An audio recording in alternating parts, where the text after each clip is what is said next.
What's up, guys? This is Killicam and Lightning Larry's MMA podcast. Today is going to be a fun one.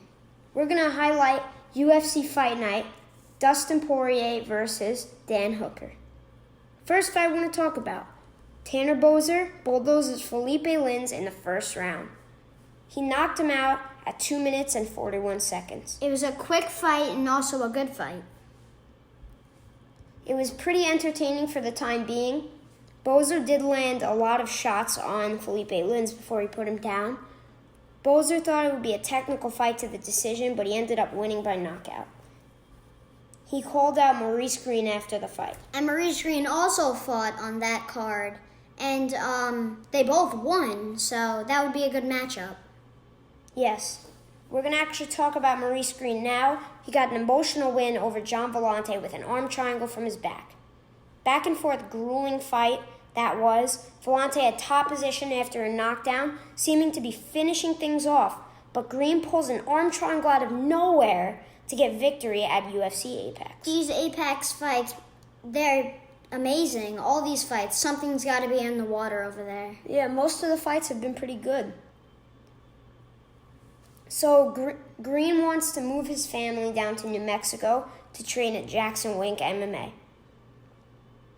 Take a look at Green's crochet hats and beanies. Your grandma might be able to make those hats, but nowhere with Green's colorways. That is exactly why his nickname is the Crochet Boss. Next fight we want to talk about is Kama Worthy versus Luis Pena. Luis Pena was beating Kama Worthy until Kama Worthy came out with a dangerous submission in round 3. It was a very entertaining fight, and Worthy proved to be dangerous on the ground. It was actually the first guy to finish Pena in his MMA career. Good job, Kama Worthy. All right, next thing we'll talk about is how Julian Erosa, Juicy J, is back. He made a statement last night as he picked up a UFC win over Sean Woodson. It was a great matchup. Juicy J got in the UFC from the Ultimate Fighter 22, if you didn't know that, and he took this fight less than a week's notice. This was Woodson's first professional defeat, too. All right, Brandon Allen wins by decision in a brutal, bloody war against Kyle Dawkins, earning his third straight win in the UFC. Kyle Dawkins showed unbelievable determination over all 3 rounds, but still came up short. In the first round, Allen threw a knee kick right in the middle, sending Dawkins into the canvas. Allen stayed in control, looking for submissions and hammering away with ground and pound. Both guys were bloodied and cut up by the end. So next fight we're going to talk about is the co-main Mike Perry versus Mickey Gall. Mike Perry battered Mickey Gall to win by decision, only with his new girlfriend in his corner. He is 1-0 with his new girlfriend in his corner. Chase Hooper also said that Mike Perry might have a new girlfriend by his next fight. Mike Perry dominated brown belt Gall in grappling. He showed he didn't need a full corner to win this one. This was his first win in over a year. Perry seems to have something to prove, and he's getting a lot of hate lately. He got rid of his entire team, and now is trying to find a gym in South Florida. He wants to train with actually Yoel Romero. That would be good for him. Yep. Now we're going to talk about what everyone wants to hear, the main event. Dustin Poirier versus Dan Hooker. This was a war. Fight of the year candidate. Every 5-round fight is on ESPN right now, and this 5-round fight is the main event. Poirier takes the unanimous decision win with a fight of the night bonus. Safe to say that the Diamond is back for title contention. What a fight. What a show that was. Both fighters traded wicked shots from the opening bell. Poirier took control in the later rounds. I thought it would go the distance. Me too.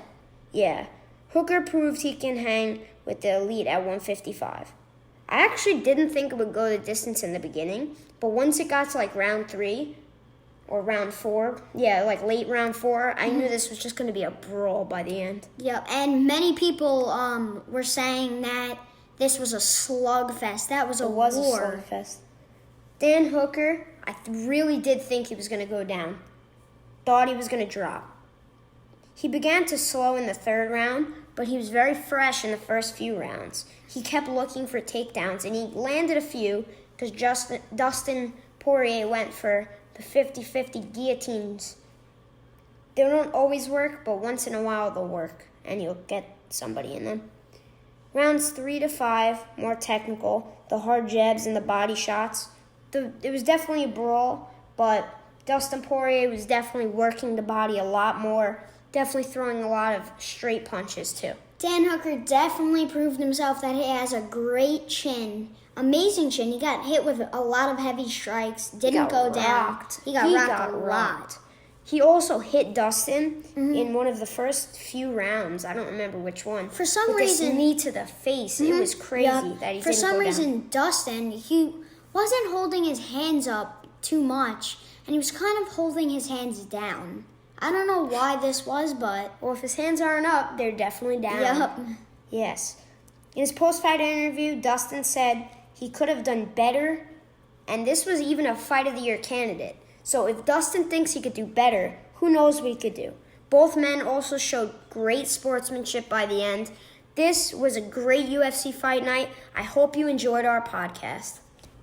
Thank you guys for listening to our recap of UFC Fight Night at the Apex in Las Vegas. Join us on Sunday, July 12th for a recap of the long-awaited UFC 251 at Fight Island. Big fights coming. Thug Rose vs. Andrade, Peter Yan vs. Aldo for the title, Volkanovski vs. Holloway, number 2, and of course, Usman vs. Burns. Hope you guys are listening next time. See you guys later. Thank you for listening to the Killa Cam and Lightning Larry's MMA podcast.